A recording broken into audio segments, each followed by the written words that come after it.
reflective engagement with the questions that surround her universe. Her past of cards have traversed grassroots, research, copywriting, science, journalism, documentary films, and program work in the United Nations. Small places, open spaces, her chapbook of nature verse, co-written with Auroville Pool, is that correct? It was published in 2018. So we welcome you, Lina, and over to you.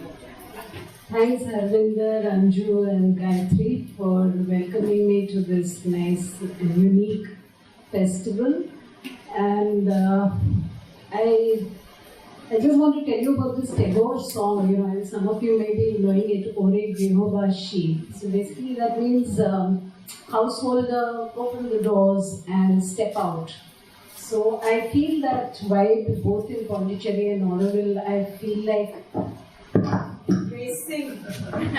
embracing this whole environment. And so I'll start with one poem which I call Kholgar Khol, Open the Doors.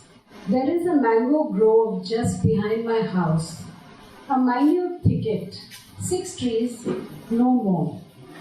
A little bit of a forest in our midst. As I walk through it, little mango imps tap dance on my forehead, inscribing their Morse code of bird and plant news. I call a friend, telling her of the new leaves that go from pink to green. Smell them, she entices. The fragrance enters her voice. I inhale the new leaves and think of the poet Guru's song that opened the doors of the soul. By what alchemy do those age-old words meet me today in this hidden mango-like path? The next poem is about the breeze as a character. A breezy day.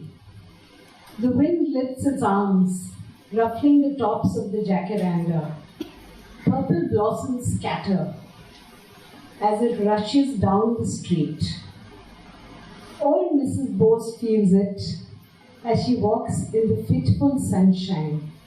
A chuckling wind that stirs her memories of college days in Allahabad, when her dupatta soared wantonly towards the ice cream stand in the city square. She catches it back now, just in time. I'm quite fond of spiders, and in our house we don't brush away the spiders, or rather we brush away the webs, but we are very careful. But sometimes I have this experience. Workout. Lying flat on my mat, I look up, and there it is looking down on me. Spiders are usually welcome here. Tidy roommates who don't even hold it against me, but occasionally brushing away their wispy castles in the air. But to have one hover just above, that's quite another thing. Somebody's asked me to read this from my chapbook. Call it Quotes the Raven. There's this, just like us, animals, birds, they have their little gram sabhas in little societies. And they have their own way of making formations, and crows are particularly good at that. You may have noticed. He sways on the edge of a verdant precipice. Tree, did you say? For him, no less than a podium. His hour in the courtroom, eloquence on display. He pulls down his coattails and prepares to argue. Cow, cow, cow, cow, answers the admiring throng. From each farm across, echo answers voice. The black coats disperse, still flapping as they go. Sun sinks into opalescent sky. The court adjourns for the day.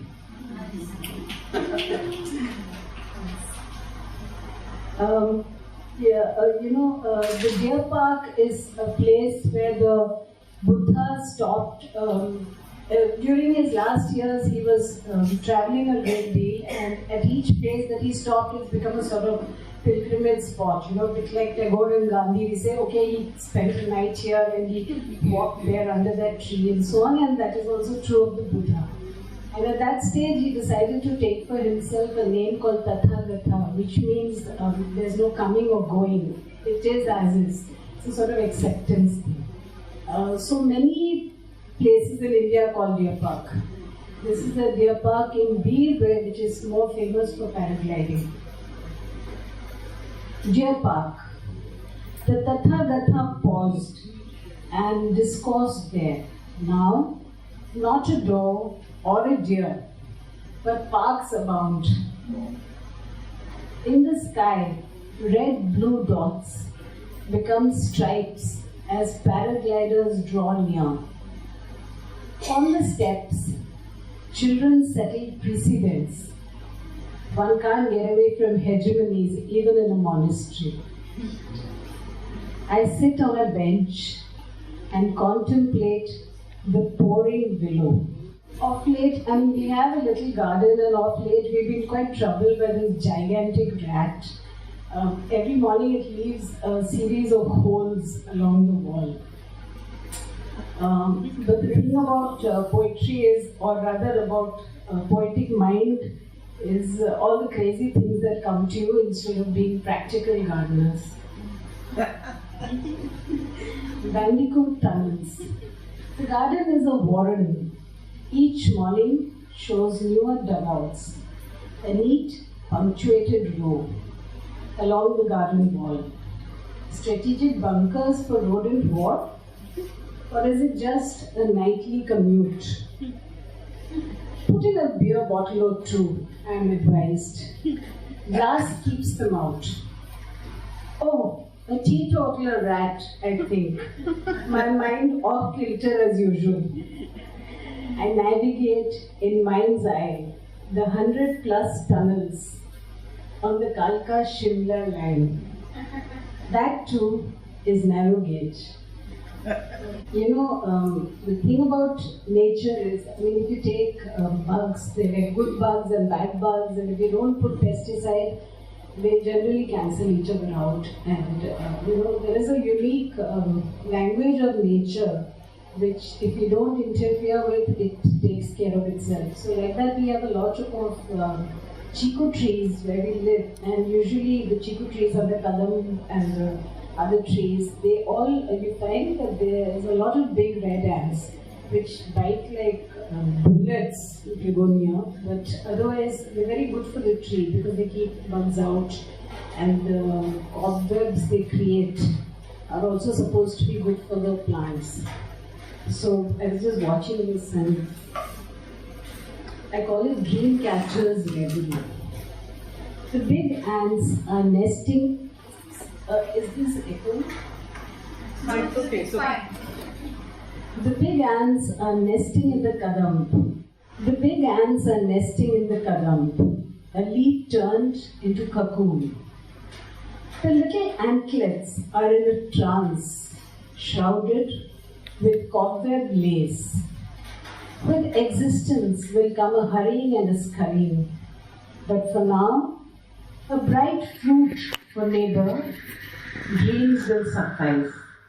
As children, we were really free. We went anywhere, nobody watched us, no parents came with us, and it's hard nowadays to find a child who's just on his own or on her own. But I met a child like that, so I'd like to share it with you. Neighborhood watch. I met a child on a path, alone, looking down. Downcast, I thought. Are you waiting for someone? I asked. Up came bright eyes. No, I'm just seeing where it's going. It was a worm in 3 colors, head and tail alike, moving along slowly. It looks like it's moving, but it's not really, he said, uncannily reading my mind. I left him to it and went on my walk. But returning in a while, I found him still intent.